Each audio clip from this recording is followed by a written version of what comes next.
After visiting Singapore 6 times, I've gathered a wealth of experience and insight that I'm excited to share with you. This vibrant city-state is a treasure trove of attractions, cultures, and culinary delights. Here are some of my top recommendations for places to visit, how to get there, and what to expect during your stay.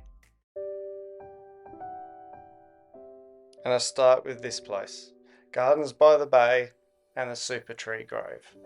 It is one of the best places you could possibly come at night time.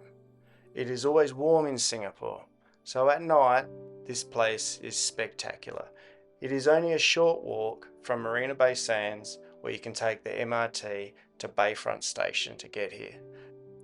Before visiting the Super Tree Grove, go to the website visitsingapore.com and just check out what's happening in events, because quite often here they will put on some spectacular night show that might just be worth also visiting. The next place you should visit is Marina Bay Sands Hotel and SkyPark. This iconic hotel has 2,500 luxury rooms, but the best bit, it has the rooftop observation deck with the most breathtaking views. To get there, you can cross the Sky Helix Bridge, or if you want, you can catch the MRT to Bayfront Station. The views from up here are absolutely worth it. You can have a drink while you're here as well. I have been to other places which are free, but they are not as good. So the one thing that I will mention here, it is warm in Singapore. So you're on a rooftop, I call it bar. It is hot, you can get a drink over there and you're probably going to want one. Have a drink, have a look, don't rush, you can spend your time up here. It is absolutely worth it. The views are incredible, and it's probably worth doing this early so you can get to see what's ahead of you on your trip to Singapore. Then when you're done with that, go inside. It's a massive shopping mall with restaurants and shops. It has some of the most spectacular features that money is no object here. It is a very nice shopping mall and it's air conditioned, so once you've been outside, come back in and cool down. Not far from Marina Bay Sands Hotel is the Merlion. The Merlion is actually located at the mouth of the Singapore River in Merlion Park, overlooking Marina Bay. It stands at 8.6 metres tall, and that's 28 feet, and it weighs 70 tonne. There once was also another Merlion on Sentosa Island, but it is no longer there, and there is a new $102 million attraction. A short walking distance is a place called CapitaSpring Sky Garden. If you're looking for a free view, you might be able to get one there. It's also very close to Clarke Quay and Robinson Quay, which is excellent for hotels and restaurants. If you're an Aussie, I recommend you come and check this bar out.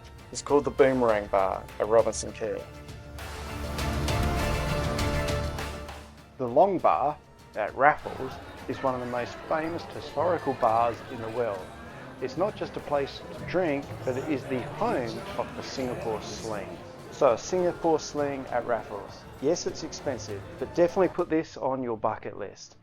Be warned though, it is quite a strong drink. You may feel it when you walk in. So you're allowed to put the nuts on the floor. It's a sign of their relaxed attitude, but I don't reckon I could do it. Don't anyone put your nuts on the floor. My nuts is on the floor. Anyway, it's good fun. These people are about to find out how much fun that is. So downstairs they do have a garden area where you can also get Singapore Slings, you can get beers and you can get food. I wouldn't rush away from this place. It's got a beautiful atmosphere. Stick around. The ArtScience Museum. It's an upside down glove, but they call it a hand. It was my 5th visit before we went to this place. Don't make the same mistake I did. It is absolutely worth going to. It's better than you think. And it's a lot bigger than you think as well. The Sentosa Island Monorail. It leaves from the Vivo City Shopping Centre and it makes its way across to Sentosa Island. The views on the way across is very much worth having a look at. From Sentosa Island it goes all the way down to Beach Station. If you are staying on Sentosa Island, it is free. You just have to get a QR code from the hotel that you are staying at. If you are just coming across for the day, you do have to pay to use the monorail, but you can walk across to Sentosa Island using the boardwalk. Or you could drive across, or if you really like, you could come across on the cable car. So before I mentioned Vivo City. Vivo City is just before you get across to Sentosa Island. I prefer this shopping centre over Orchard Avenue. However, you might like Orchard Avenue. But Vivo City has every shop you can imagine. It is somewhere you could spend hours, you can have lunch, there's so much here to do. The best way to get around Singapore is the MRT system. Most of it is underground. It is not a dark, dingy underground rail system. They've got spectacular artworks down here, mosaics, and it's clean. But if you would like, you can get yourself personal transport. We used MaxiCab. He was excellent to us. But they also have Grab. If you want, you can get from the airport to your hotel using a Grab really easy. If you're not scared of heights, I recommend you go to the Singapore Flyer. It's a giant observation wheel that is 165 meters tall. It does take about 30 minutes to do one lap, so it moves extremely slow. It doesn't wobble at all, it is rock solid. It holds about 28 people in each little capsule, and it is worth it. The view at night time, back overlooking at Marina Bay Sands, is excellent. During the day, they do reckon you can see up to 45 kilometers away, and that you can even see into Malaysia. I've done daytime and nighttime. My pick is this is definitely worth going on at night. The boardwalk on Sentosa Island is one of the things that people forget to go do. So if you're staying on Sentosa Island, this place is worth having a walk around because there's a lot to see. But Sentosa Island, there is so much here to do. The big one, Universal Studios. Then we have the Skyline Luge, AJ Hackett, iFly, Mega Adventure Park, the Flying Trapeze, Siloso Beach, Fort Siloso. There is other beaches, Adventure Cove Water Park, there's a Hydro Dash slide, there's the Wings of Time, the cable car with glass bottom, Trick Eye Museum, there's a sea aquarium, there's a kids zone with a massive plane that they have there. There's a butterfly park, and there is more and more. I have stayed on the mainland of Singapore, and I've also stayed many times now on Sentosa Island. My choice is to stay on Sentosa Island because the island has so much more to offer someone like me than on the mainland. And it's very easy to get to the mainland. We catch the MRT all the way to wherever we want in the city, and it's just a short trip from Sentosa Island. There's two cable cars in Singapore, Mount Faber Line and Sentosa Line. They both are spectacular. One takes you all the way back to the mainland and brings you to this, a place full of bells, and you think, oh, what are these about? And I'm not going to tell you because I want you to come and have a look. The glass bottom, definitely worth a few more dollars to get the views, not just out the side, but looking straight down. Crossing over the tallest peak is a little bit scary because these cable cars are a little bit wobbly, but you get to see Adventure Cove Water Park while you're going over the top. There is just so much, and this is now the highest point that we're about to pass over the top of. You get to see back into Singapore and Resorts World. The views are worth it. It's great fun. We did take a couple of drinks with us. Before you saw all the bells, they're at Mount Faber. I think you are going to love it, but I'm not going to tell you what they're all about. So you've made it all the way to Mount Faber, 5-minute walk, and you'll find your way to the Henderson Wave Bridge.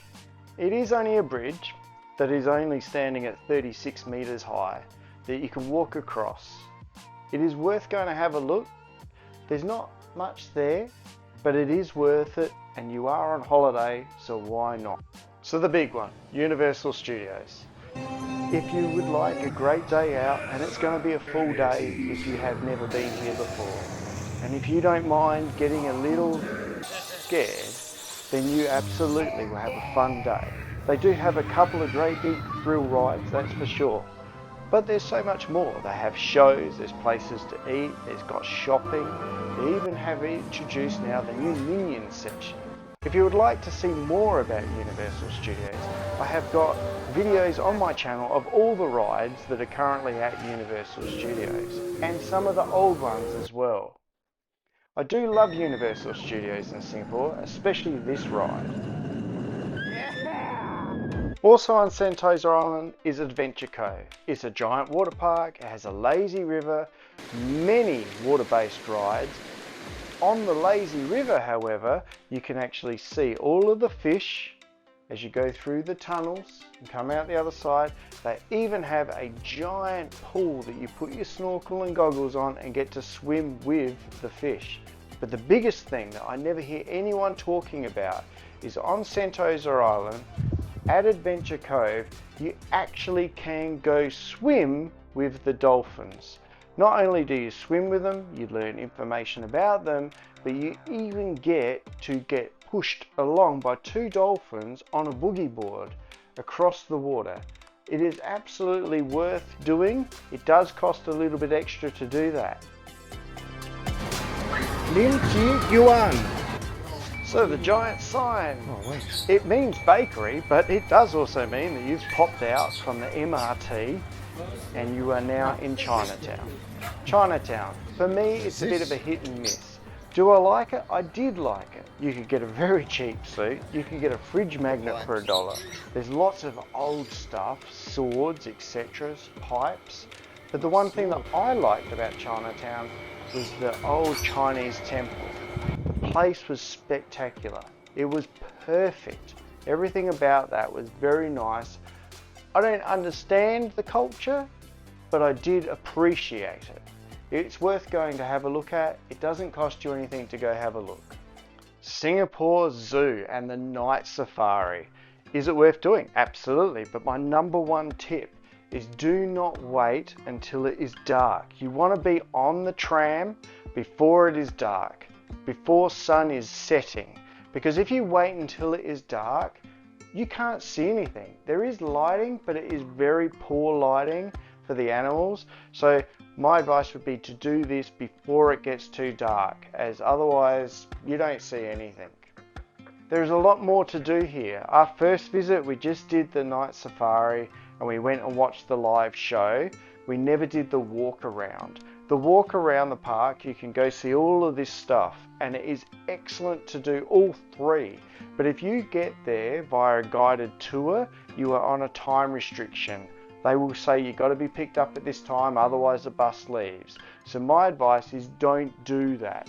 Find your own way direct from the hotel with a grab. It'll cost you about $30 from Sentosa Island to the zoo. It's not that expensive.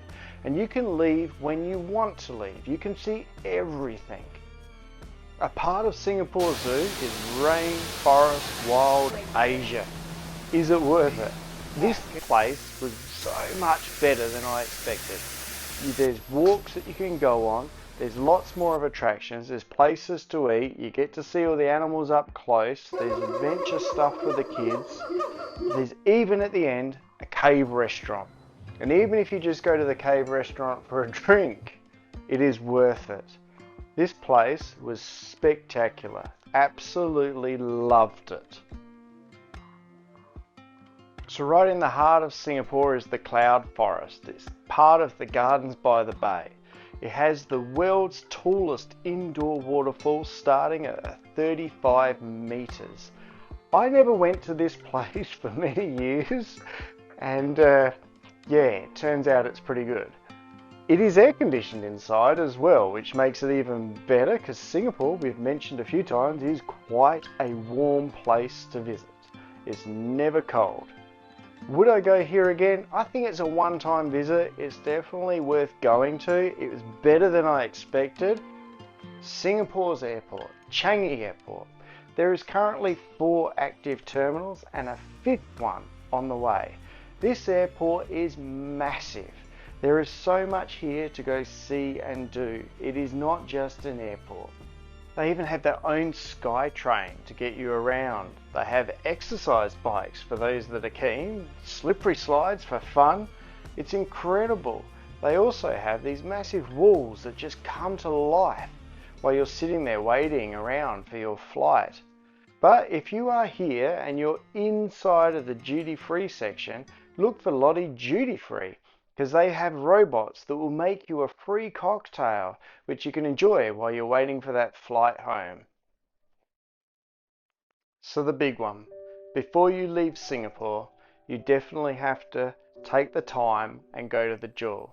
The Jewel is not inside of the airport and customs. Do not go through customs if you are in Singapore and are leaving. It's in the shopping mall right next to the airport. It is extremely well signed. The Jewel is definitely worth trying to get the opportunity to come to during the day and stay until the evening, where the Jewel will come to life. They even have a bridge that does cost a bit extra to go across that is glass bottom. That's worth going on. It's a different kind of perspective of the Jewel. But the Jewel definitely comes to life at night time. My videos about Singapore, I have done many. This video, if you've liked it, please help me by subscribing and sharing it with your friends. If you would like to leave me a comment, I will do everything I can to respond to you. If you've enjoyed this video, thank you. I do love Singapore. It is such a great country to visit.